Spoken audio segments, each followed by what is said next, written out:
नमस्कार दोस्तों, मेरा नाम अभय कुमार है और आज आप जुड़ चुके हो मेरे साथ मेरे यूट्यूब चैनल जिसका नाम है अभय क्लासेस। आज हम बात करेंगे आपकी ट्वेल्थ क्लास की पॉलिटिकल साइंस बुक है, उसमें जो पहला लेसन है उससे संबंधित जो एमसीक्यू हर साल पूछे जाते हैं उन्हीं क्वेश्चंस को आज हम देखेंगे, डिस्कशन करेंगे। और ये आपके एग्ज़ाम के पॉइंट ऑफ व्यू से, चाहे वो मिड टर्म हो, चाहे वो फाइनल हो, सीबीएसई बोर्ड हो, या फिर हम बात करते हैं सीयूटी, इन्हीं एग्ज़ाम से काफ़ी ज़्यादा रिलेवेंस ये क्वेश्चंस हैं, एमसीक्यू हैं। ये बहुत ही ज़्यादा इंपॉर्टेंट हो जाते हैं आपके एग्ज़ाम के नंबर को इंक्रीज़ करने में। तो दोस्तों, आपको इसे इग्नोर नहीं करना है, बहुत ध्यान से चीज़ों को समझना है। वैसे क्वेश्चन बहुत ही आसान है, इसे मैं आसानी से समझाऊंगा तो और आसान हो जाएगा। तो दोस्तों, आप इस मेरे साथ जुड़े रहिए और हम शुरू करते हैं। पहला क्वेश्चन क्या बोल रहा है? सोवियत अर्थव्यवस्था की प्रकृति के बारे में निम्नलिखित में से कौन सा कथन गलत है? ये क्या क्वेश्चन बोल रहा है कि सोवियत अर्थव्यवस्था यानी यूएसएसआर की जो अर्थव्यवस्था है ना, उसकी प्रकृति कैसी है, उसके बारे में कौन सा कथन गलत है जो सोवियत अर्थव्यवस्था से मेल नहीं खाता, इसके बारे में वो क्वेश्चन पूछ रहा है। पहली बात तो आपको ये समझ में आना चाहिए, सोवियत अर्थव्यवस्था मतलब यूएसएसआर की अर्थव्यवस्था। किसकी अर्थव्यवस्था? यूएसएसआर की अर्थव्यवस्था। इस यूएसएसआर की अर्थव्यवस्था में जो है ना, आप पढ़ोगे कि व्यक्ति जो है, बाजार जो है, स्वतंत्र नहीं है अपनी आर्थिक गतिविधियों को करने में। मतलब इसका क्या हुआ सर? इसका मतलब ये है कि जैसे आप हो, आप मेरी आवाज़ सुन रहे हो शायद, और बिल्कुल सुन ही रहे होगे कि आप जा रहे हो, आप 12th क्लास करोगे। 12th क्लास करने के बाद जब आप जॉब करोगे, तो जो जॉब करोगे उससे जो इनकम आपको मिलेगी ना, वो इनकम आपकी इनकम नहीं होगी, वो इनकम सरकार की इनकम होगी। या मान के चलो, आप में से कुछ बच्चे ऐसे होंगे जो बिज़नेस करेंगे। अब ये जो बिज़नेस करेंगे ना, तो इस बिजनेस में जो उत्पादन का जो मूल्य है, जो प्रोडक्शन का जो वैल्यूज़ है, वो कौन तय करेगा? ये आप तय नहीं करोगे, ये गवर्नमेंट तय करेगी, यानी कम्युनिस्ट पार्टी तय करेगी। क्योंकि यूएसएसआर के अंदर एक पार्टी थी जिसे हम बोलते हैं कम्युनिस्ट पार्टी। कौन सी बेटा? Communist party. ठीक है, ये ध्यान रखना, बहुत इंपॉर्टेंट है।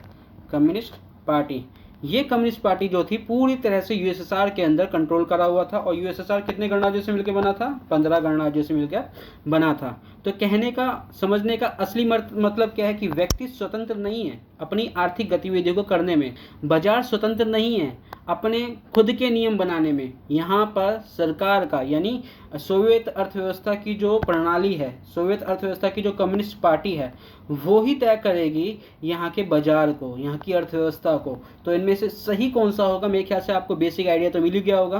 पहला क्या बोल रहा है? सोवियत अर्थव्यवस्था में समाजवादी प्रभावी विचारधारा थी। बिल्कुल जाहिर सी बात है, सोवियत अर्थव्यवस्था में समाजवादी प्रभावी विचारधारा थी। समाजवाद का मतलब होता है कि जो भी संसाधन होंगे समाज के अंदर, वो समान रूप से बांटे जाएंगे सभी लोगों के बीच में। तो ये एकदम करेक्ट आंसर है कि भाई सोवियत अर्थव्यवस्था में सभी के बीच में संसाधनों का जो बंटवारा होगा वो समान रूप से होगा। ये बिल्कुल सही है। जनता को आर्थिक आज़ादी थी, ये गलत है, ये अपने आप में ही गलत है। मैंने अभी समझाया है कि व्यक्ति स्वतंत्र तौर पे आज़ाद, व्यक्ति जो है बाजार के तौर पे या एक आर्थिक गतिविधि के तौर पे आज़ाद नहीं है। तो जनता को आर्थिक आज़ादी है? बिल्कुल नहीं है। उत्पादन के साधन पर राज्य का स्वामित्व या नियंत्रण था? बिल्कुल, मैंने अभी समझा है कि व्यक्ति जो है वो एक तरह से, व्यक्ति की आर्थिक गतिविधियों पर राज्य का नियंत्रण है, और जितने भी संसाधन हैं, उत्पादन हैं, उन पर किसका नियंत्रण है बच्चे? उस पर नियंत्रण है सरकार का। यानी सरकार का मतलब वहाँ की कम्युनिस्ट पार्टी का, जो कि एक ही पार्टी थी वहाँ पे। अर्थव्यवस्था के हर पहलू का नियोजन और नियंत्रण राज्य करता था। जाहिर सी बात है, अर्थव्यवस्था के हर पहलू का नियोजन शब्द का मतलब होता है प्लानिंग करना, कि अर्थव्यवस्था से संबंधित जितनी भी प्लानिंग है ना, वहाँ की राज्य का मतलब कम्युनिस्ट पार्टी। ध्यान रखना बच्चे, अगर यहाँ पे राज्य आता है तो आपको ये ध्यान रखना है कि यहाँ का कम्युनिस्ट पार्टी का मतलब होगा, राज्य से मतलब कम्युनिस्ट पार्टी से ही मतलब होगा। तो उम्मीद करता हूँ इसका आंसर आपको तो पता चल ही गया होगा। इसका करेक्ट आंसर क्या होगा कि यहाँ पे जो बताया गया है कि जनता को आर्थिक आज़ादी है, ये बिल्कुल गलत आंसर है। जितने भी ये ऊपर पॉइंट बताए गए हैं, ये इसके सही आंसर है। मतलब इससे संबंधित है समाजवादी अर्थव्यवस्था से। और कौन सा नहीं है? जनता को आर्थिक आज़ादी, ये बिल्कुल इससे संबंधित नहीं है। तो आपको ये क्वेश्चन समझ में आएगा। दूसरा क्वेश्चन देखते हैं। बर्लिन की दीवार को गिरना किस बात का प्रतीक है? बर्लिन का दीवार का गिरना किस बात का प्रतीक है? क्या ये सोवियत संघ का अंत का बारे में बताता है? क्या ये पूंजीवाद के अंत के बारे में बताता है? क्या ये समाजवाद के अंत के बारे में बताता है? क्या ये शीत युद्ध के अंत के बारे में बताता है? इसका करेक्ट आंसर होगा घ, शीत युद्ध के अंत के बारे में बर्लिन की दीवार का गिरना बताता है। आपको बता दिया जाए कि 1989 के अंदर बर्लिन की दीवार बनाई गई थी। कब बच्चे? 1980। यानी अगर हम बात करते हैं कि शीत युद्ध का जो अंत का जो प्रतीक है बर्लिन की दीवार, वो कब गिराई गई थी? 1989। इसका गिरना एक तरह से शीत युद्ध यानी कोल्ड वार के अंत के तौर पे देखा जाता है। और आपको बता देता हूं दोस्तों, शीत युद्ध की शुरुआत कब से हुई थी? शीत युद्ध की शुरुआत दोस्तों 1945 से, कब से? 1945 से 1919 तक चली थी, 1919 तक चली थी। तो 1945 से 1990 के बीच में शीत युद्ध चलता है। इससे एक साल पहले बर्लिन की दीवार गिरती है। इसी बर्लिन की दीवार के गिरने को किस तरह का प्रतीक माना जाता है? शीत युद्ध के अंत का प्रतीक माना जाता है। तो दोस्तों उम्मीद करता हूँ आपको ये क्वेश्चन समझ में आया होगा। आगे बढ़ते हैं। क्वेश्चन नंबर 3 कि सोवियत राजनीतिक अर्थव्यवस्था पर लगभग 70 वर्ष तक किस पार्टी का दबदबा रहा था? सोवियत राजनीतिक व्यवस्था पर लगभग 70 वर्षों तक क्या लेबर पार्टी का दबदबा रहा था? पहला। दूसरा मिखाइल क्या कहते हैं कंजर्वेटिव पार्टी का रहा था। तीसरा कम्युनिस्ट पार्टी का रहा था। क्या कम्युनिस्ट पार्टी का रहा था? या चौथा बहुजन समाजवादी पार्टी का रहा था। तो सोवियत राजनीतिक व्यवस्था पर लगभग 70 सालों तक कौन सी एक पार्टी ने राज कराया? मैंने पिछले क्वेश्चंस के अंदर बता दिया था कि एक पार्टी थी जो कि सोवियत राजनीतिक व्यवस्था पे कब्जा जमाई हुई थी। एक ही पार्टी थी जो पूरी राजनीतिक व्यवस्था को चला रही थी, जो केंद्र में थी। सोवियत प्रणाली के अंदर कोई अन्य पार्टी नहीं थी, सिर्फ एक ही पार्टी थी जिसका नाम था कम्युनिस्ट पार्टी। कौन सा बच्चे? Communist party. ठीक है, इसे नोट डाउन कर लो। कम्युनिस्ट पार्टी ही सोवियत संघ के अंदर 70 सालों तक अपना शासन जमाए रखती है। तो दोस्तों ये क्वेश्चन आपको समझ में आया होगा। क्वेश्चन नंबर 4 1985 में, कब बच्चे? 1985 के अंदर सोवियत संघ में सुधार की शुरुआत किसने की? अब जाहिर सी बात है, जब वो सुधारों की बात कर रहा है, इसको ध्यान रखो, वो सुधार की बात कर रहा है, सोवियत संघ के अंदर सुधार की बात कर रहा है। तो सोवियत संघ में जब सुधार की बात कर रहा है तो ये किसके द्वारा की गई थी? पहले ये समझ लेते हैं। क्या मिखाइल स्टालिन के द्वारा की गई थी? क्या मिखाइल गोर्बाचेव के द्वारा की गई थी? क्या जोसेफ स्टालिन या निकिता क्रुश्चेव के द्वारा? इनमें से सही आंसर होगा मिखाइल गोर्बाचेव। मिखाइल गोर्बाचेव के द्वारा 2 पॉलिसी लाई जाती हैं। एक पॉलिसी होती है क्या कहते हैं खुलेपन की, और दूसरी होती है खुलेपन की और पुनः रचना की। खुलेपन और पुनः रचना। मिखाइल गोर्बाचेव 2 पॉलिसी लेकर आते हैं। एक पॉलिसी का नाम होता है क्या कहते हैं पुनः रचना, और दूसरी पॉलिसी का नाम होता है खुलेपन। तो 1985 में सोवियत संघ के सुधार की शुरुआत सबसे पहले किसने करी थी? ये करी थी मिखाइल गोर्बाचेव। मिखाइल गोर्बाचेव जो है 1985 के अंदर, जो कि बता रहा है क्वेश्चंस के अंदर, कम्युनिस्ट पार्टी के महासचिव बनते। कौन बनते हैं? क्या बनते हैं? महासचिव बनते हैं। ठीक है बच्चे, ये चीज़ समझ में आ रही होगी। ये महासचिव बनते हैं कम्युनिस्ट पार्टी, और यूएसएसआर के अंदर बहुत सारी कमियां देखते हैं जो कि आर्थिक तौर पे, राजनीतिक तौर पे होती है। इन्हीं कमियों को सुधारने के लिए पुनः रचना और खुलेपन की नीति लाते हैं। पुनः रचना और खुलेपन। अब ये पुनः रचना और खुलेपन का मतलब क्या है? अब मैं समझाता हूँ। पुनः रचना का मतलब होता है जो यहाँ पर राजनीतिक व्यवस्थाएं थी, उस राजनीतिक व्यवस्था में आप पाओगे कि यहाँ पे व्यक्ति को स्वतंत्रता नहीं थी। आज़ादी जो थी क्या कहते हैं समानता के नाम पे दबा दी गई थी। समानता देने के चक्कर में सोवियत संघ के अंदर आज़ादी जो थी वो छीन ली गई थी। तो इसलिए राजनीतिक तौर पे लोगों को यहाँ पर आज़ादी देने की बात की जा रही थी। और दूसरा, यहाँ पर लोगों के पास दूसरा पार्टी चुनने का कोई विकल्प नहीं था, क्योंकि यहाँ पे कम्युनिस्ट पार्टी थी। कौन सी पार्टी थी दोस्तों? यहाँ पे कम्युनिस्ट पार्टी थी। अब यहाँ पे खुलेपन की बात कर रहा है। खुलेपन का मतलब कि यहाँ पे बाजार व्यवस्था जो थी वो एक तरह से सरकार के द्वारा कंट्रोल में थी, और एक तरह से बंद अर्थव्यवस्था थी। तो इस अर्थव्यवस्था जो कि बंद थी उसे खोलना था दुनिया के लिए और यूएसएसआर के लिए। तो इसलिए खुलेपन की नीति इनके द्वारा, यानी किसके द्वारा? मिखाइल गोर्बाचेव के द्वारा लाई गई थी, जो कि 1985 में, कब बच्चे? 1985 में महासचिव चुने गए थे। तो दोस्तों ये क्वेश्चन आपको समझ में आ गया होगा। आगे बढ़ते हैं। क्वेश्चन नंबर 5वां, यूएसएसआर द्वारा कौन सा सैनिक संगठन बनाया गया था? कौन सा सैनिक संगठन बनाया गया था यूएसएसआर के द्वारा, ये देखना है। देखो, यूएसएसआर के द्वारा क्या नाटो बनाया गया था, क्या सीटो बनाया गया था, क्या सेंटो बनाया गया था, क्या वार्सा पैक्ट बनाया गया था? अगर हम बात करें ना, इसका सही आंसर तो वार्सा पैक्ट है, जो कि 1955 में बनाया गया था। कब बनाया गया था बच्चे? 1955। ठीक है। अगर हम बात करें नाटो, सीटो, सेंटो, ये आपको नोट डाउन कर लेना दोस्तों कि नाटो, सीटो, सेंटो ये तीनों ही सैनिक संगठन अमेरिका के थे। किसके थे बच्चे? यूएसए के। जबकि वार्सा वाला किसका था? यूएसएसआर का था, यूएसएसआर का था। ये आपको ये जब बातें नोटिस करनी होगी, और आपको इसमें से अगर ध्यान रखना है तो वार्सा पैक्ट को, जो कि 1955 में सैनिक अड्डा बनाया गया था, और दूसरा है 1949 में नाटो बनाया गया था। कब बनाया गया था बेटा नाटो? 1949 के अंदर नाटो बनाया गया था। अब नाटो की फुल फॉर्म क्या है, ये ध्यान रखते हैं, ये पूछा जाएगा आपसे एग्जाम में। नाटो का मतलब क्या होता है, इसकी फुल फॉर्म बताइए, विस्तारित रूप बताइए। नाटो की फुल फॉर्म होगी नॉर्थ एटलांटिक ट्रीटी ऑर्गेनाइजेशंस। क्या बच्चे? North Atlantic treaty organisations. ये कब बनाया गया था? 1949 में। ये किसका सैनिक संगठन है बच्चे? ये सैनिक संगठन है अमेरिका का। नाटो के साथ साथ सीटो भी है और सेंटो भी है। अगर हम बात करते हैं वार्सा की, तो वार्सा पैक्ट जो है, वार्सा संधि जो है, किसके द्वारा लाई गई थी? ये एक तरह से वार्सा संधि जो है हमें क्या कहते हैं, यूएसएसआर के द्वारा लाई गई थी। किसके द्वारा लाई गई थी? यूएसएसआर के द्वारा। और ये कब लाई गई थी? 1955 में। कब? 1955 में। ये भी यूएसएसआर का एक सैनिक संगठन था। तो दोस्तों आपको समझ में आ रहा होगा इसका सही आंसर क्या है। इसका सही आंसर होगा घ। और बाकी तीनों ऑप्शंस को भी मैंने एक्सप्लेन कर दिया है। आपको उम्मीद है समझ में आ रहा होगा। अगर आ रहा है तो प्लीज़ इसे लाइक कीजिए, अपने दोस्तों तक शेयर कीजिए, और कमेंट कीजिए कि क्या चीज़ें आपको समझ में आ रही है या नहीं आ रही है। ठीक है, आगे बढ़ते हैं।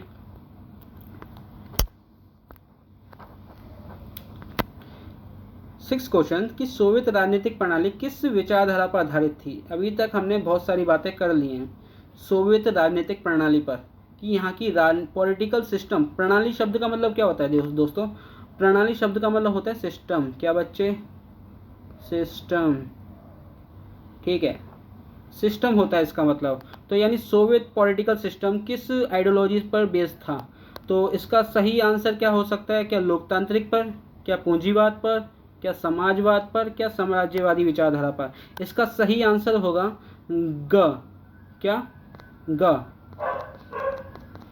अब इसका मतलब क्या है? समाजवाद का मतलब क्या होता है, ध्यान रखते हैं। इस विचारधारा का मतलब क्या है? समाजवादी का मतलब होता है दोस्तों कि समाज में जो संसाधन होंगे उनका जो बंटवारा होगा। क्या बच्चे? बंटवारा होगा। ये बंटवारा सभी लोगों में, समाज के सभी लोगों में समान रूप से होगा। कैसे होगा? समान रूप से होगा। तो यानी समाजवादी विचारधारा में कोई अमीर नहीं, कोई गरीब नहीं, सभी को समानता बरती जाती है। और समाज के संसाधनों पर जो नियंत्रण होता है सरकार का होता है, और सरकार जो होती है इन संसाधनों का जो बंटवारा करती है समाज में समान रूप से करती है। यानी यहाँ पर सभी इक्वल हैं। यानी आप ये भूल जाइए कि यहाँ पे इंजीनियर और यहाँ का जो डॉक्टर, यहाँ का इंजीनियर और जो रिक्शा खींचने वाला है उनकी सैलरी में अंतर होगा। नहीं, यहाँ सभी की सैलरी एक जैसी होगी, इसलिए यहाँ पे सभी के बीच में समानता रखी गई है। एक और चीज़ मैं बता देता हूँ दोस्तों कि इस समानता के नाम पर, यूएसएसआर में समानता के नाम पर किसको बलि चढ़ाया गया है? समानता के नाम पर यहाँ पे बलि चढ़ाया गया है स्वतंत्रता को। किसको बच्चे? स्वतंत्रता को। यहाँ पे यूएसएसआर कहती है कि सबको हम समानता देंगे। ठीक है, क्या देंगे? समानता देंगे। और ये समानता किस आधार पर होगी? कोई अमीर नहीं होगा, कोई गरीब नहीं होगा, कोई बेरोजगार नहीं होगा, सभी को रोजगार मिलेगा, छोटे बच्चों को क्या कहते हैं सरकार पालेगी। और भी बहुत सारी चीज़ें हैं जो सरकार के द्वारा कोशिश की जाती है कि समाज में सभी लोगों को समानता दी जाएगी। परंतु क्या चीज़ इनसे ली गई है, ये बहुत इंपॉर्टेंट है। यूएसएसआर की सरकार के द्वारा स्वतंत्रता छीन ली गई है। क्या छीन ली गई है? स्वतंत्रता छीन ली गई है। क्यों?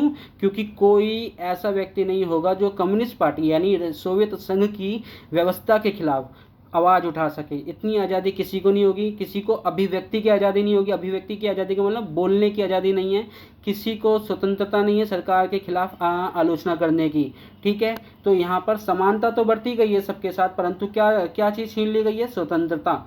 तो ठीक है दोस्तों, यहाँ पे आपको ये चीज़ें समझ में आ रही होगी। ये कॉन्सेप्ट जो है समाजवादी विचारधारा का, जो कि सोवियत संघ प्रणाली के अंदर चल रहा था, ये भी समझ में आ रहा होगा। आगे बढ़ते हैं और क्वेश्चंस को अच्छे तरीके से समझने की कोशिश करते हैं। कि क्वेश्चन है क्वेश्चन नंबर 7, सोवियत संघ में कितने गणराज्य शामिल थे? ये बहुत इंपॉर्टेंट क्वेश्चन है अपने आप में ही। अब मैंने आपको बताया था यूएसएसआर जो था वो 15 गणराज्यों से मिलकर बना था। कितने गणराज्यों से मिलकर बना था? 15 गणराज्यों से मिलकर बना था। अब ये जो 15 गणराज्य हैं ये पूर्वी यूरोप से संबंधित है। कौन से? पूर्वी यूरोप से संबंधित है। अब पूर्वी यूरोप के अंदर ना बच्चे क्या था, पूर्वी यूरोप के अंदर जो क्या था कि 1945 या 45 से पहले, तो आप देखोगे सेकेंड वर्ल्ड वॉर के दौरान पूर्वी यूरोप के अंदर किसका कंट्रोल बना था? फासीवादियों का। फासीवादी, ये फासीवादी विचारधारा इटली के मुसोलिनी बैटिक, जो कि एक तानाशाह था, उसकी विचारधारा थी। उस तानाशाही विचारधारा के कंट्रोल में पूर्वी यूरोप था। और इस पूर्वी यूरोप को आज़ाद कराने में क्या कहते हैं, रूस, क्या बच्चे? रूस का बहुत बड़ा रोल है। आज का जो रूस है वो पहले कभी यूएसएसआर हुआ करता था, और जो यूएसएसआर था वो पहले कभी रूस हुआ करता था। अब ये क्या चक्कर है, मैं समझाता हूँ, कंफ्यूज नहीं होना। आपको पहले ये ध्यान रखना है कि सोवियत संघ के अंदर 15 गणराज्य थे। अब ये 15 गणराज्य कैसे मैं बता रहा हूँ, क्योंकि ये जो पूर्वी यूरोप है ना, पूर्वी यूरोप फासीवादी विचारधारा में क्या कहते हैं, चंगुल में था। इसके चंगुल से किसने आज़ाद करवाया? रूस ने आज़ाद करवाया। ठीक है, यहाँ पे ये चीज़ें समझ में आ रही है हमें। अब क्या होता है कि हाँ ठीक है, क्या होता है यहाँ पे 1917 के अंदर क्रांति होती है रूस के अंदर। कहाँ पे बच्चे? रूस के अंदर क्रांति होती है, जिसे समाजवादी क्रांति भी कहते हैं। कौन सी क्रांति कहते हैं बच्चे? समाजवादी क्रांति, या कभी कभी आपको दिखेगा इसके अंदर साम्यवादी क्रांति। क्या बच्चे? साम्यवादी क्रांति। या कभी आपको इसमें देखने को मिलेगा बोल्शविक क्रांति। क्या बच्चे? बोल्शविक क्रांति। ये आपको ध्यान रखना है, ये तीनों शब्द आपको ध्यान रखने हैं, और इनका सबका मतलब ही एक जैसे दिखेगा। तो बोल्शविक क्रांति जो कि 1917 में हुई थी, और यहाँ पर समाजवाद आ गया था। कहाँ पर? रूस के अंदर। अब 1917 के अंदर जब रूस में समाजवाद आ गया, तो आप देखोगे 1917 के 5 साल बाद, आप देखोगे 1917 के बाद 1922 आएगा 5 साल बाद। तो 1922 में आप पाओगे कि रूस जो है 15 गणराज्यों से मिलकर यूएसएसआर बन जाता है। अब आपको बात समझ में आ रही है? कितने गणराज्यों को मिलाकर? 15 गणराज्यों को मिलाकर। ये वही 15 गणराज्य जो ईस्टर्न यूरोप के देश थे, इन्हीं 15 गणराज्यों को मिलाकर यूएसएसआर का निर्माण होता है। अब ये पूर्वी यूरोप क्यों यूएसएसआर के साथ मिलते हैं या यूएसएसआर बनाते हैं, इसके मैंने पीछे कहानी समझा दी है, आपको समझ में आ गया होगा। ठीक है दोस्तों, आगे बढ़ते हैं। इस क्वेश्चन का आप समझ ही होंगे इसका आंसर सही क्या आंसर है।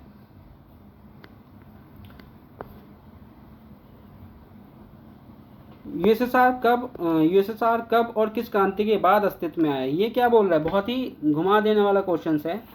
कि कुछ बच्चे तो इसमें ये क्वेश्चन रह गया 8वां, कि रूस में ग्लासनोस्ट की नीति किसने शुरू करी?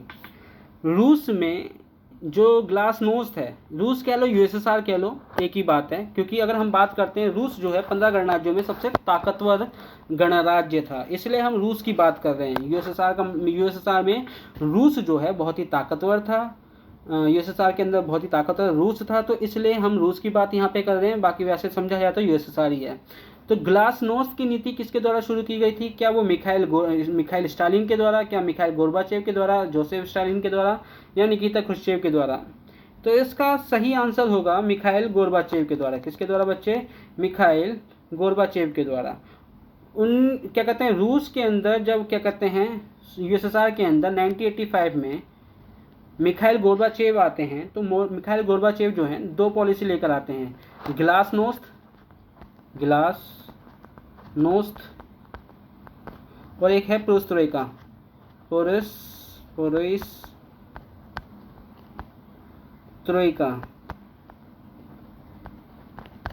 ठीक है, शायद आपको याद समझ नहीं आ रहा हो तो आप कैप्शन खोल सकते हो, पेरेस्ट्रोइका और ग्लासनोस्ट, ये किसकी किसकी क्या कहते हैं पॉलिसी थी? ये पॉलिसी थी बच्चे गोर्बाचेव की, मिखाइल गोर्बाचेव की। तो मिखाइल गोर्बाचेव जो हैं ऐसी पॉलिसी लाते हैं जो ग्लासनोस्ट, और एक और पॉलिसी है ग्लासनोस्ट के साथ पेरेस्ट्रोइका, इसे खुलेपन और पुनर्रचना भी कहा जाता है। ग्लासनोस्ट और पेरेस्ट्रोइका को क्या बोला जाता है? खुलेपन और पुनर्रचना। तो ये मैं आपको पहले भी समझा चुका हूँ, बस इनके जो वर्ड हैं वो वहाँ के रशियन वर्ड हैं, तो आपको इतना ही ध्यान रखना है। बाकी मिखाइल गोर्बाचेव इसका सही आंसर होगा। आगे हम बात करते हैं क्वेश्चन नंबर 9 की। यूएसएसआर कब और किस क्रांति के बाद अस्तित्व में आया? बहुत ही ज़्यादा थोड़ा सा कॉम्प्लिकेटेड है बच्चों को, वैसे इतना डरने वाली बात नहीं है। अगर हम बात करें, वो बोल रहा है कि किस क्रांति के बाद, किस क्रांति में नहीं, किस क्रांति के बाद। ये बड़ा इंपॉर्टेंट है। शब्दों का ही गेम होता है दोस्तों, शब्दों का ही खेल होता है। जितना शब्दों पे आपकी पकड़ हो जाएगी, सेंस जितना बेहतर हो जाएगा, उतना ही आपका आंसर भी समझ में आएगा, या वर्ड्स भी समझ में आ जाएंगे। तो आपको क्या बोल रहा है? यूएसएसआर कब और किस क्रांति के बाद आया? पहली बात तो आपको ये ध्यान होना चाहिए कि 1917 की जो क्रांति हुई थी रूस के अंदर, रूस के अंदर 1917 की क्रांति के बाद रूस जो है यूएसएसआर बन जाता है। क्या बन जाता है बच्चे? यूएसएसआर बन जाता है। तो वो यूएसएसआर कब बनता है? 1922 में। परंतु ये नहीं बोल रहा है कि कब बना, ये बोल रहा है किस क्रांति के बाद। तो ये कब, जब बाद बोल रहा है तो 1917 में। अगर एग्जैक्टली पूछ ले कि ये कब बना यूएसएसआर, तो 1922 इसका करेक्ट आंसर होगा। तो दोस्तों यहाँ तक आपको समझ में आ रहा होगा। आगे बढ़ते हैं। वैसे अगर देखा जाए तो ये बोल रहा है यूएसएसआर कब और कब किस क्रांति के बाद आया, तो इसका सही आंसर होगा 1917 की रूसी क्रांति के बाद। अगर ये क्वेश्चन नंबर 9 आपको ढंग से समझ नहीं आया तो मैं इसके ऊपर थोड़ा सा एक्सप्लेन करके चीज़ों को समझा सकता हूँ। वैसे मैं इसकी फुल वीडियो एक्सप्लेन वीडियो लाने वाला हूँ 1-2 दिनों के अंदर, उसमें भी समझ में आ जाएगा। फिर भी अगर आपको लगता है कि नहीं ये समझ में नहीं आ रहा, मुझे जल्दी समझा दीजिए, तो मैं हो सकता है एक शॉर्ट वीडियो इसके ऊपर ले आऊँ। इसके लिए आपको ज़रूरी है कि आपको कमेंट करके बताना पड़ेगा कि आपको इन 9 पॉइंटों में से कौन सा क्या कहता है पॉइंट्स ढंग से समझ में नहीं आया। तो आगे बढ़ते दोस्तों, क्वेश्चन नंबर 10। CIS, क्या बच्चे? CIS का पूर्ण रूप क्या है? CIS का पूर्ण रूप है कॉमनवेल्थ इंडिपेंडेंट स्टेट। क्या बच्चे? कॉमनवेल्थ इंडिपेंडेंट स्टेट, यानी स्वतंत्र राज्यों का राष्ट्रीय कुल। क्या बच्चे? स्वतंत्र राज्यों का राष्ट्रीय कुल इसका सही आंसर होगा। तो देखते हैं बच्चे, ये इसमें कहाँ है स्वतंत्र राज्यों का राष्ट्रीय कुल? स्वतंत्र राज्यों का राष्ट्रीय कुल, इसका कहाँ आंसर सही होगा? बाकी देखा जाए तो इसमें से कोई भी आंसर सही नहीं है। अब ये क्यों आया, पहली बात ये समझ लीजिए कि ये CIS कैसे आया। आपको मैं बता दूं 1990 में जब यूएसएसआर कोलैप कर जाता है, यानी उसका पतन हो जाता है, तो जो 15 गणराज्य हैं वो डिसॉल्व हो जाते हैं, वो भंग हो जाते हैं, वो बट जाते हैं। तो 15 जो गणराज्य हैं वो टूटने के बाद अपना एक खुद का एक संगठन बना लेते हैं। वो 15 गणराज्य जो खुद का एक संगठन बना लेते हैं उसको बोला जाता है CIS, यानी कॉमनवेल्थ इंडिपेंडेंट स्टेट। कुछ बदला नहीं, पहले एक पिछले ग्रुप में थे जिसे यूएसएसआर बोलते थे, फिर ये 15 गणराज्य अलग हो गए, फिर एक नया संगठन बना लिया जिसे CIS कहा जाता है। बस इतना ही है, इसके अंदर नया कुछ नया नहीं है। आगे बढ़ते हैं। सोवियत संघ ने अफगानिस्तान में हस्तक्षेप कब किया? क्या कह रहा है बच्चे? सोवियत संघ यूएसएसआर ने अफगानिस्तान में हस्तक्षेप इंटरफेयर कब करा था? इसका सही आंसर क्या होगा? इसका सही आंसर मैं सीधा बता देता हूँ। इसका सही आंसर होगा 1979 में। कब बच्चे? 1979 में अब सोवियत संघ ने अफगानिस्तान पर हस्तक्षेप करा। अब क्या कहानी है इसकी? क्या था? यूएसएसआर ने 1979 के अंदर इसने हस्तक्षेप करा। 1989 कब बच्चे? 1989 में इसने अफगानिस्तान को छोड़ दिया। तो इसने लगभग 10 साल तक क्या कहते हैं अफगानिस्तान पे अपना कंट्रोल जमाया सोवियत संघ ने। अब इस कंट्रोल के अंदर ना ये बहुत टूट गया था। आप कह सकते हो महंगाई में आटा गीला हो गया। कैसे कह सकते हैं, इसे कैसे समझ सकते हैं? सोवियत संघ की अर्थव्यवस्था वैसे ही बहुत ज़्यादा बोझ में जी रही थी और सोवियत संघ ने 1979 के अंदर अफगानिस्तान पे हस्तक्षेप करा, उस पर अटैक करा, उस पर कंट्रोल करा, और जो उस पर लगने वाला पैसा था वो सोवियत संघ के सरकारी खजाने पर बहुत भारी पड़ गया, जिसकी वजह से आप कह सकते हो ये भी एक मेन रीज़न हो सकता है सोवियत संघ के अंत का, पतन का। तो ये इसकी कहानी है। तो दोस्तों समझ में आ रहा होगा आपको। आगे बढ़ते हैं और एक और क्वेश्चन देखते हैं। ये क्वेश्चन है सोवियत संघ ने अफगानिस्तान में हो गया, ये वाला क्वेश्चन, क्वेश्चन नंबर 12 है। ऑपरेशन इराकी फ्रीडम कब हुआ था? ऑपरेशन इराकी फ्रीडम कब हुआ था? ऑपरेशन इराकी फ्रीडम 2003 में हुआ था, ना 2002 में हुआ था, ना 2001 में हुआ था, ना 2005 में हुआ था। इसकी कहानी क्या है? इसकी कहानी क्या है? अमेरिका ने ऑपरेशन इराकी फ्रीडम चलाया, किसके ऊपर? इराक के ऊपर, क्योंकि यहाँ पे इराक लिखा भी हुआ है। इराकी यानी इराक के अंदर, इराकी फ्रीडम यानी इराकी लोगों को आज़ाद कराने के लिए 2003 के अंदर इन्होंने क्या करा? ऑपरेशन चलाया, जिसका नाम क्या था? Operation Iraqi freedom. अब इस ऑपरेशन इराकी फ्रीडम का मतलब क्या था? क्या उद्देश्य था अमेरिका का कि उसने क्या कहते हैं, इराक के ऊपर 2003 के अंदर क्या करा? अटैक करा, उस पर ऑपरेशन चलाया। क्या बोलता है अमेरिका यहाँ पर?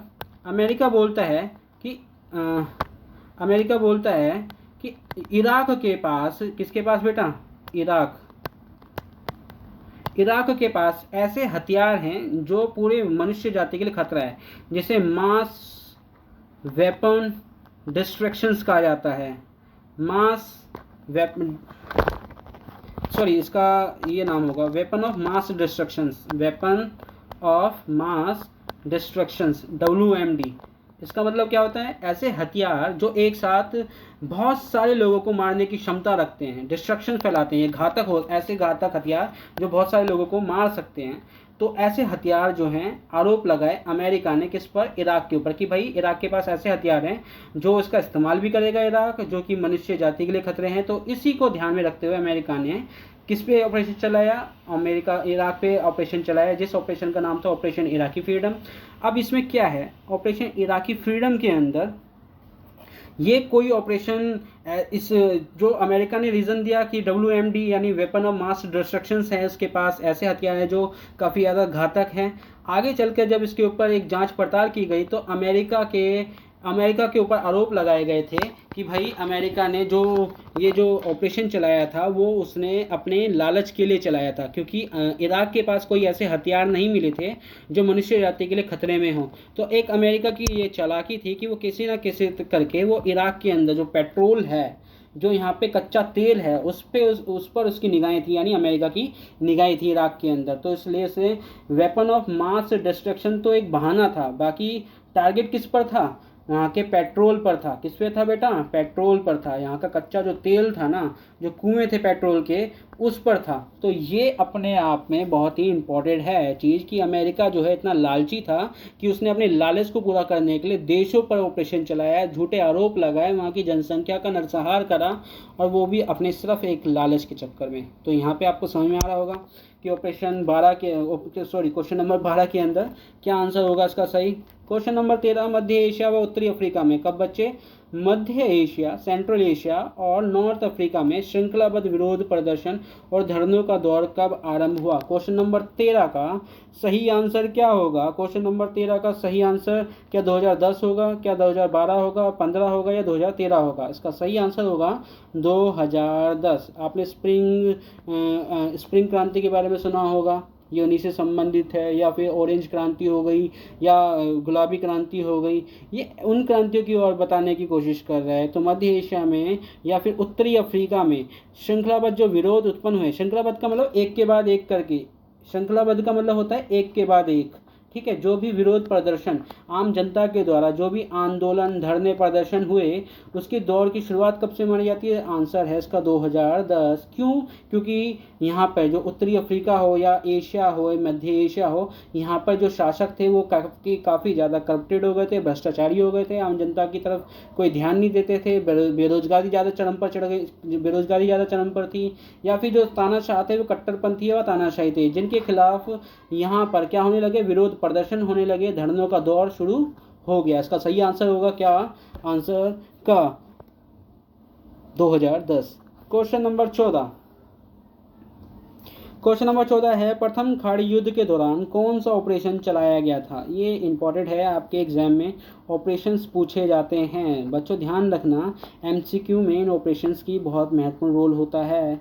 तो प्रथम खाड़ी युद्ध का के दौरान कौन सा ऑपरेशन चलाया गया था? क्या ऑपरेशन इराकी फ्रीडम था?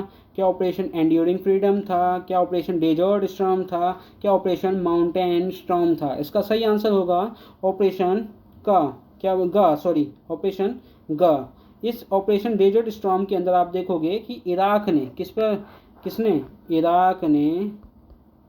कुवैत पर अटैक कर दिया। किस पर अटैक कर दिया बच्चे? कुवैत पर अटैक कर दिया। इराक ने कुवैत पर अटैक कर दिया और कुवैत पर कंट्रोल जमा लिया।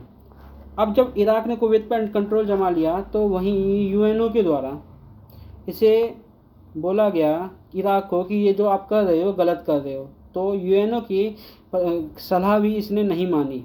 फिर यूएनओ के द्वारा एक तरह से इराक के खिलाफ एक सैनिक कार्रवाई की जाती है।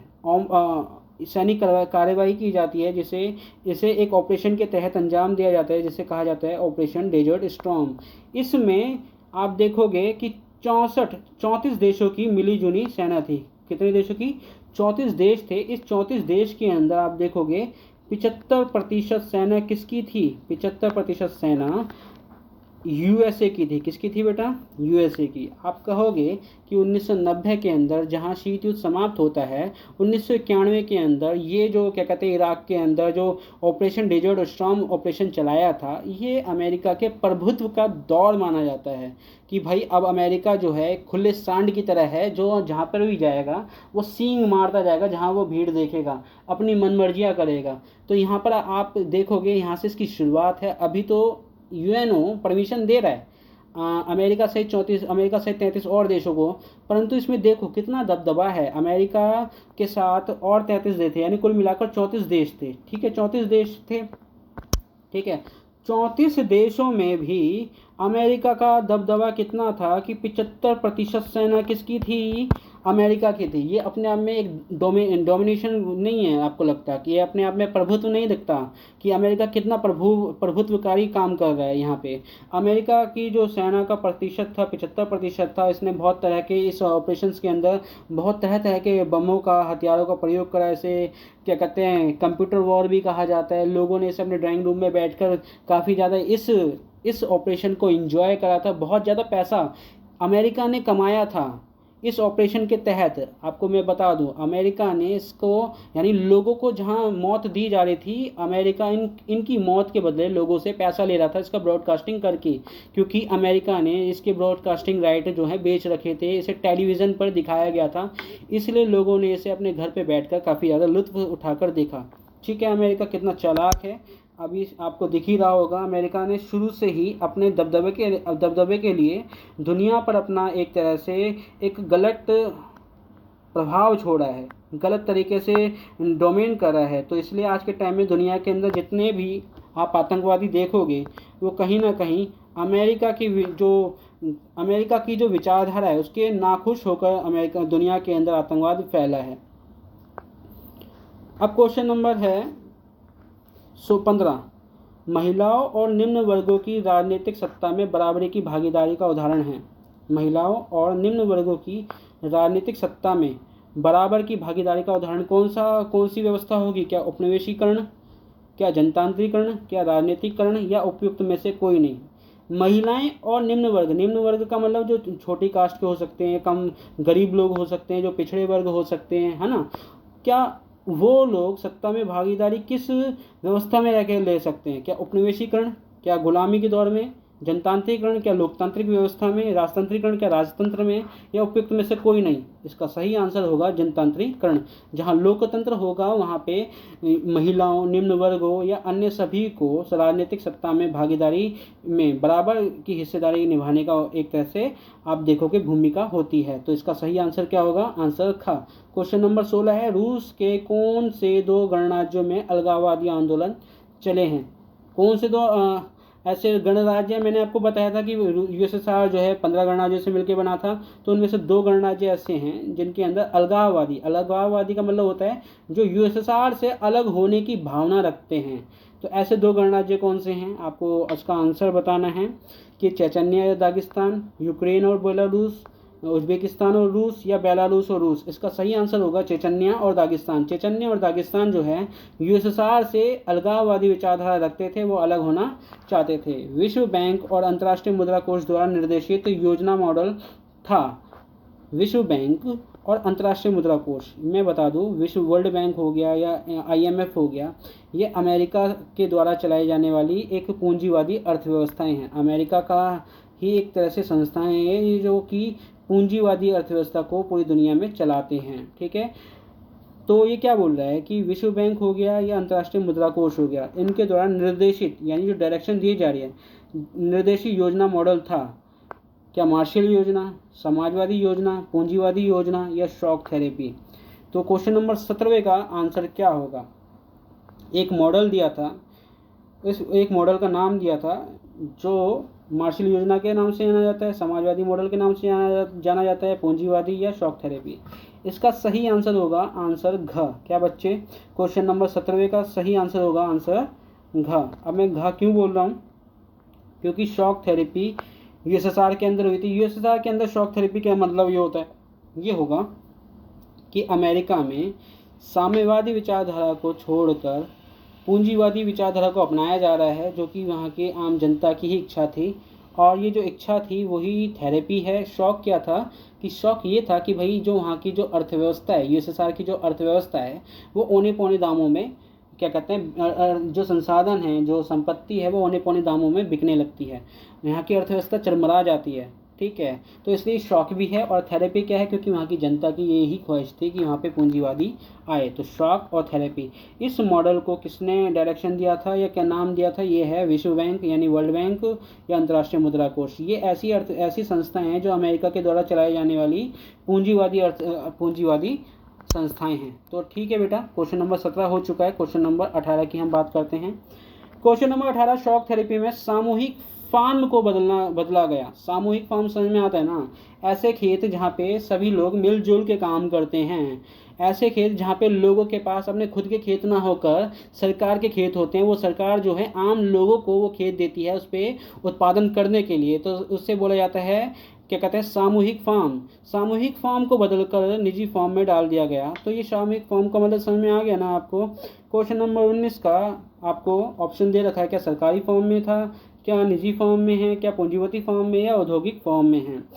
19 का क्वेश्चन नंबर आंसर क्या होगा, इसका आंसर नंबर ख। क्या बच्चे, आंसर नंबर ख इसका सही होगा, निजी फॉर्म में बदल गया।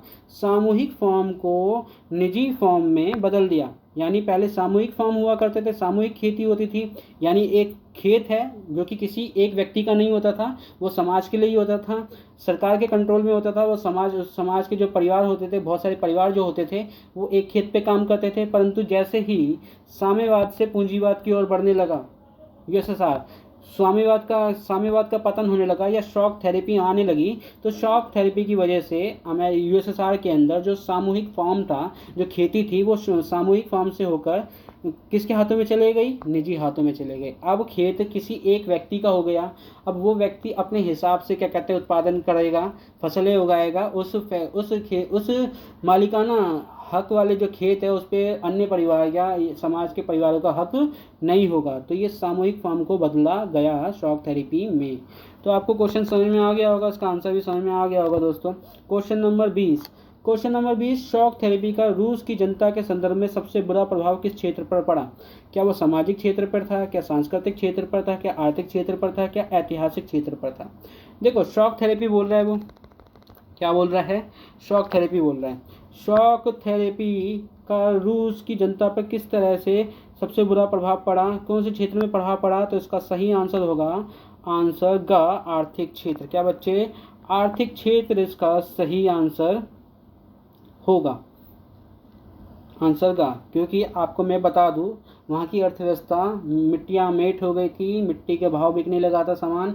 5 लाख की चीज़ अगर 5,000 या 500 रुपये में बिकने लगे तो इसका कितना ही नुकसान है, बहुत नुकसान है ये तो इसलिए जो सबसे ज़्यादा जो प्रभाव पड़ा बुरे तौर पर, वो बुरा प्रभाव अर्थव्यवस्था पर ही पड़ा था, क्योंकि यहाँ से साम्यवादी विचारधारा को छोड़कर पूंजीवाद की ओर संक्रमण ये अर्थव्यवस्था हो रही थी। तो क्वेश्चन नंबर 20 का आंसर ग। क्वेश्चन नंबर 21, निम्नलिखित में से कौन सा शॉक थेरेपी का परिणाम नहीं था। ये बोल रहा है कि ऐसा कौन सा परिणाम था जो शॉक थेरेपी का परिणाम नहीं माना जाता। क्या रूसी मुद्रा रूबल, ये बड़ा ध्यान रखना है आपको। क्या रूस की जो मुद्रा क्या कहते हैं, जो मुद्रा थी किसकी, रूस की, उसका नाम क्या था, उस मुद्रा का नाम था रूबल। ये आप नोट डाउन कर लो, क्वेश्चन नंबर एक नंबर में पूछ लेता है कभी कभी। तो रूसी मुद्रा रूबल में गिरावट के कारण लोगों की जमा पूंजी समाप्त हो गई थी। बिल्कुल, जमा पूंजी समाप्त हो गई। क्या सरकारी रियासतों का अंत होने से गरीबी में वृद्धि हुई क्योंकि समाज कल्याण की पुरानी व्यवस्था क्रम से नष्ट हो गई? बिल्कुल। निजीकरण से अमीर और गरीब का अंतर समाप्त हो गया और अब उनमें आर्थिक समानता आ गई? ये गलत है, क्योंकि जब निजीकरण आएगा तो अमीर और अमीर हो जाएंगे, गरीब और गरीब आ जाएगा, विषमताएं, समाज के अंदर विषमताएं ज़्यादा पनपेगी। ये इसका परिणाम नहीं है।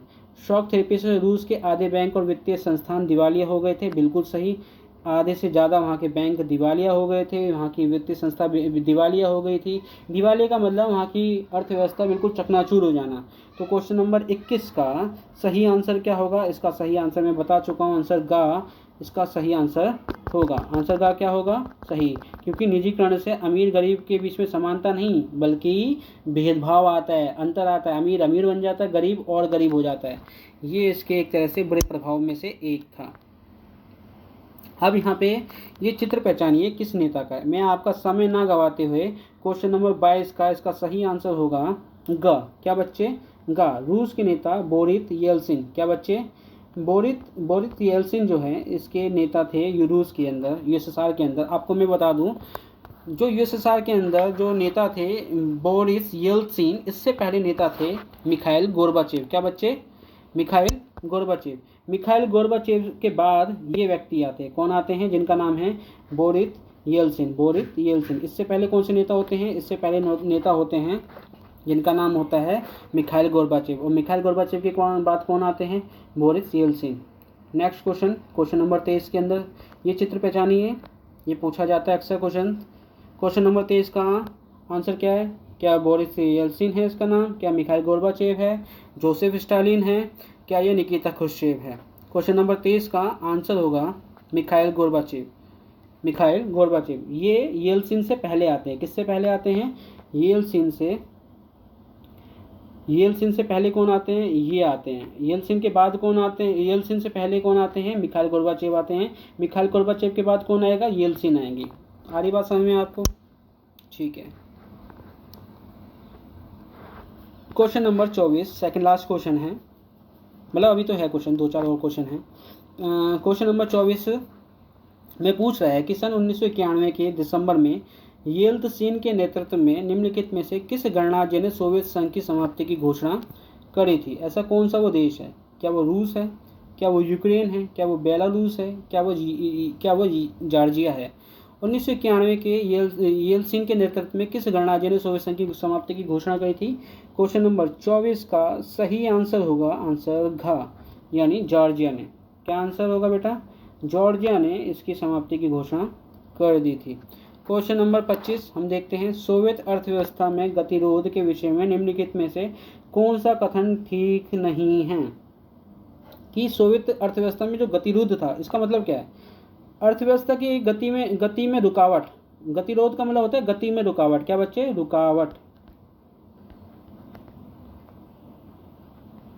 तो रुकावट आ गई थी अर्थव्यवस्था में। इसके विषय में निम्नलिखित में से कौन सा कथन ठीक नहीं है? क्या वो सोवियत संघ ने अपने संसाधनों का अधिकांश भाग परमाणु हथियारों और सैन्य साजो सामान में लगाया था? बिल्कुल सही। सारी अर्थव्यवस्था जो है, अधिकांश अर्थव्यवस्था संसाधन जो है वो अपने हथियार बनाने में लगा रहा था, क्योंकि उसे अमेरिका से कंपटीशन करना था, उससे आगे निकलना था, इसलिए वो हथियारों के होड़ में या दौड़ में लगा हुआ था। और जो सैन्य साजो सामान है, सैन्य साजो सामान का मतलब कि जो सैनिकों से संबंधित जो हथियार हैं या फिर उनके जो क्या कहते हैं ड्रेस है या जो उनके ब्लड प्रूफ जैकेट्स हैं, हेलमेट हैं, ऐसी चीज़ों पर, साजो सामानों पर वो खर्च कर रहा था। बिल्कुल सही बात। उसने अपने संसाधन पूर्वी यूरोप के अपने पिछलग्गू देशों के विकास पर खर्च किए ताकि वे सोवियत संघ में नियंत्रण बना रखे। बिल्कुल सही, यानी खा भी ठीक है। 25वां का ठीक। क्वेश्चन नंबर मतलब ऑप्शन ग जो है, सोवियत संघ के नागरिक पश्चिम देशों की उन्नति के बारे में जानकारी मिलने से वह अपने देश और पश्चिमी देशों की राज्य व्यवस्था के मध्य मौजूद अंतर को भाप सकते थे और सोवियत संघ पिछड़ चुका था पिछड़ चुका था और उसमें लोगों को आघात यानी नुकसान हुआ, यानी उनको काफ़ी ज़्यादा दुख पहुंचा। ये भी क्वेश्चन सही है कि भाई सोवियत संघ के नागरिकों को जब पता चला कि अमेरिका के जो लोग हैं वो बहुत उन्नति में जी रहे हैं, बहुत प्रगति में जी रहे हैं, और उनकी तुलना में यानी अमेरिका के लोगों की जीवन की तुलना में यूएसएसआर के जो जीवन है ना वो बहुत ही ज़्यादा बेकार स्थिति में जी रहे हैं, बहुत ही ज़्यादा दयनीय स्थिति में जी रहे हैं। जब यूएसएसआर की जनता को ये पता चलता है कि अमेरिका से यूएसएसआर की जनता बहुत पीछे है, तो उनके अंदर काफ़ी ज़्यादा आघात पहुंचता है, काफ़ी ज़्यादा दुख पहुंचता है। आंसर क्वेश्चन नंबर 25 का ऑप्शन घ है। क्या कम्युनिस्ट पार्टी ने 70 सालों तक शासन किया था और अब वह पूर्ण रूप से जनता के प्रति उत्तरदायी थी? क्वेश्चन नंबर 25 का ऑप्शन घ जो है बिल्कुल गलत है। इसका सही आंसर क्या होगा? ऑप्शन घ। ठीक है बच्चे, आगे बढ़ते हैं। मैं उम्मीद करता हूँ आपको ये क्वेश्चन सीरीज समझ में आ रही होगी, क्योंकि मैं इन क्वेश्चंस को बहुत अच्छे से एक्सप्लेन करने की कोशिश कर रहा हूँ। लंबी वीडियो हो गई, परंतु आपको सब्र बनाए रखना है दोस्तों। ये लंबी वीडियो काफ़ी ज़्यादा इंपॉर्टेंट होती हैं। भूतपूर्व सोवियत संघ में राष्ट्रवादी भावनाओं और संप्रभुता की इच्छा का उभार सर्वाधिक तत्कालिक सिद्ध हुआ। यह निम्नलिखित में से किस गणराज्य में नहीं था? ये क्या बोला है? भूतपूर्व सोवियत संघ में राष्ट्रवादी भावनाओं और संप्रभुता की इच्छा का उभार सर्वाधिक तत्कालीन कारण सिद्ध हुआ। यह निम्नलिखित में से किस गणराज्य में नहीं था। अब पहली बार यहाँ पे कुछ शब्द आए हैं। यहाँ पर एक शब्द तो काफ़ी इंपॉर्टेंट है जिसका नाम है संप्रभुता, दूसरी तरफ है राष्ट्रवादी जहाँ पे बात आती है ना, तो वहाँ पे जाति, धर्म, भाषा, लिंग, आयु, वर्ग सब छोटा पड़ जाता है, राष्ट्रीय सबसे ऊपर होता है। तो राष्ट्रवादी एक अपने आप में भावना है। ठीक है। अब एक और वर्ड आया है संप्रभुता। संप्रभुता का मतलब होता है कि ऐसी सरकारें जो सक्षम होती हैं, जो कैपेबल होती हैं अपने देश की जनता के लिए क्या कहते हैं फैसला लेने के लिए। अब ये फैसला जो ये फैसला लेंगे ना सरकारें, तो इसमें किसी बाहरी देश की दखलंदाजी या फिर इनके इंटरफेयर को बर्दाश्त नहीं किया जाता या फिर इग्नोर कर दिया जाता है। यानी बाहरी देशों की इच्छाओं का प्रभाव अब किसी भी देश की सरकार के फैसले पर नहीं पड़ता। अगर ऐसी कंडीशन पाई जाती है तो वहाँ पर संप्रभुता है, यानी फैसले लेने की स्वतंत्रता, चाहे वो बाहरी तौर पे हो चाहे वो आंतरिक तौर पे हो। जब संप्रभुता की इच्छा का उभार हुआ कहाँ पर? यूएसएसआर के कुछ गणराज्यों के अंदर। तो वही नाम बताने हैं। क्या वो रूस है, क्या वो बाल्टिक गणराज्य यानी एस्टोनिया, लताविया, लिथुआनिया है, यूक्रेन है, या उपयुक्त में से कोई भी नहीं? क्वेश्चन नंबर 26 का सही आंसर क्या होगा? इसका सही आंसर होगा आंसर घ। इसमें से कोई भी ऐसा नहीं है जहाँ पे तत्कालीन सिद्ध हो, यानी भूतपूर्व सोवियत संघ में राष्ट्रवादी भावना और संप्रभुता की इच्छा का उभार सर्वाधिक तत्कालीन कारण सिद्ध हुआ। यह निम्नलिखित में से किस गणराज्य में नहीं था? ये किसी भी गणराज्य में से नहीं था। क्वेश्चन नंबर 27 है बच्चे। अगर हम इसे देखें तो ये क्या बोल रहा है कि निम्नलिखित में से कौन सी विशेषता अर्थव्यवस्था पर लागू नहीं होती है? सोवियत अर्थव्यवस्था पर लागू नहीं होती, ये तो हम पहले ही पढ़ चुके हैं। क्या वो सोवियत अर्थव्यवस्था समाजवाद के आदर्शों, समतामूलक समाज की ज़रूरतों से प्रेरित था? बिल्कुल सही, ये ऑप्शन सही है। दूसरा ऑप्शन है क्या सोवियत अर्थव्यवस्था योजनाबद्ध थी? बिल्कुल सही, योजनाबद्ध थी, प्लान करती थी वहाँ की सरकार, वहाँ की यूएसएसआर की अर्थव्यवस्था के लिए। ऑप्शन ग, सोवियत अर्थव्यवस्था पर राज्य का नियंत्रण था? बिल्कुल था। सोवियत संघ की सरकार द्वारा सभी नागरिकों के एक न्यूनतम जीवन स्तर सुनिश्चित कर दिया गया था? बिल्कुल। नागरिकों के लिए न्यूनतम जीवन स्तर का मतलब ये होता है कि वहाँ पे रोजगार, स्वास्थ्य, शिक्षा और अन्य जो चीज़ें हैं, जो ज़रूरत की चीज़ें हैं, उसे मुफ्त में या बहुत ही कम दाम पर आम जनता के लिए उपलब्ध करवाया गया था। परंतु किस कीमत पर? स्वतंत्रता की कीमत पर। समानता के लिए क्या कहते हैं यूएसएसआर ने स्वतंत्रता को बलि दे दी थी। तो यहाँ पर न्यूनतम जीवन स्तर को सुनिश्चित कर दिया गया था और सरकार बुनियादी आवश्यकताओं की पूर्ति जैसे स्वास्थ्य सुविधा, शिक्षा रियायती दरों पर उपलब्ध कराती थी? बिल्कुल सही। बेरोजगारी अत्यधिक थी? बिल्कुल।